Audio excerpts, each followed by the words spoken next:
Hi అండి, ఎలా ఉన్నారు? బాగున్నారా? ఓకే.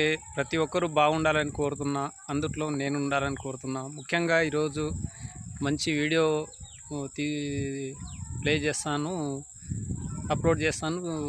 ప్రత్యేకంగా మీ అందరికీ ధన్యవాదాలు. ఈరోజు మనము ఎక్కువ శాతము రోడ్ల మీద తిరుగుతూ ఉంటాం. ఏదో ఒక పని మీద రోడ్డు మీద ఎక్కుతూ ఉంటాం ప్రతి ఒక్కరు. ముఖ్యంగా చిన్నపిల్లలకు బండ్లు ఇవ్వకండి.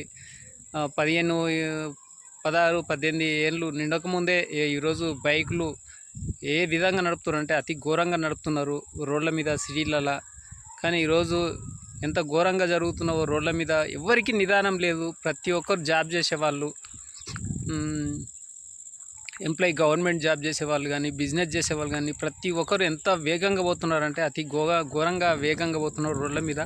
కానీ అంత వేగంగా కూడా పోవద్దని నేను కోరుకుంటున్నా. అందరు కూడా, మీరు కూడా ఆ విధంగా కోరుకోవాలి. ఎందుకంటే ఈ రోజుల్లో మన పానం ఎంత, మన ఏమంటారు, ఇన్ని జీవులల్లో మన మానవ జీవి చాలా ఇంపార్టెంటు. మళ్ళీ జన్మములో మనం అందరం కలుసుకుంటామో లేదో, కానీ ఈరోజు ఈ యాక్సిడెంట్లు ఎంత ఘోరంగా జరుగుతున్నాయి హైదరాబాద్లోనే కదా, ఎక్కడైనా సరే.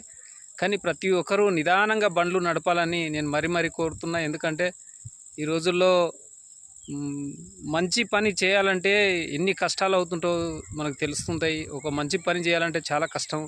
ఇంత మంచి దేవుడు మనకు మనిషి రూపం ఇచ్చాడు. ఇట్లాంటి జన్మ మళ్ళా రాదు. కాబట్టి ప్రతి ఒక్కరూ మనమందరము, మనం భార్య, పిల్లలు, ఫ్రెండ్షిప్, చుట్టాలు అందరం కలిసి ఉండాలి, నవ్వుతూ ఉండాలి, మంచిగా సంపాదించాలి. ఎందుకంటే ఈ రోజుల్లో ఇంత మంచి జన్మ దేవుడు ఇచ్చినందుకు చాలా సంతోషపడదాం మనమందరము. మన ఫ్యామిలీ ఎంతో ఎదురు చూస్తూ ఉంటారు. మనం బయటికి వెళ్తే సాయంత్రం వరకు మన పిల్లలు, మన భార్య, మన తల్లి, తండ్రులు అందరూ ఎదురు చూస్తుంటారు. కాబట్టి మనం క్షేమంగా బయటికి వెళ్ళి క్షేమంగా ఇంటికి రావాలి. కాబట్టి ప్రతి ఒక్కరూ రోడ్ల మీద నిదానంగా వెళ్ళండి. ఇంకొక గంట లేట్ అయినా పర్లేదు. ఓకే, నేను ఈ విధంగా అన్నందుకు మీరు అందరూ కూడా బాధపడకండి. ఒకవేళ నా తప్పు ఉంటే క్షమించండి. ఎందుకు చెప్తున్నా అంటే మనమందరం కలిసి ఉండాలి. మనమంతా ఇట్లాంటి జన్మ ఎత్తినందుకు చాలా సంతోషం. కాబట్టి ప్రతి ఒక్కరూ నిదానంగా రోడ్ల మీద వెళ్ళండి. ప్రయాణం ఎంత నిదానంగా పోతే అంత బెటరు.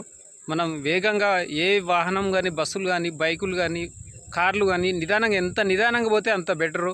ఎందుకంటే మన ఫ్యామిలీ ఎదురు చూస్తున్నారు. కాబట్టి మన ఫ్యామిలీ కోసం, మన తల్లిదండ్రుల కోసం మనం ఆలోచించి నిదానంగా పోతే బాగుంటుంది. చిన్న ఏదైనా ఒక కారుకు ఇట్లా గీసుకుపోయినా, బండికి ఇట్లా రాసుకుపోయినా పెద్ద కొట్లాట చేసి కొట్లాడుకుంటున్నారు. అక్కడ గల్లలు పట్టుకొని కొట్టుకుంటున్నారు. ఆ విధంగా చేసుకోవద్దని ప్రతి ఒక్కరికి కోరుకుంటున్నా. Thank you. ఇంకేమైనా ఉంటే, నేను ఏమైనా తప్పుగా మాట్లాడితే కామెంట్లో నాకు పెట్టండి. దానికోసం ఏందనేది మళ్ళీ నేను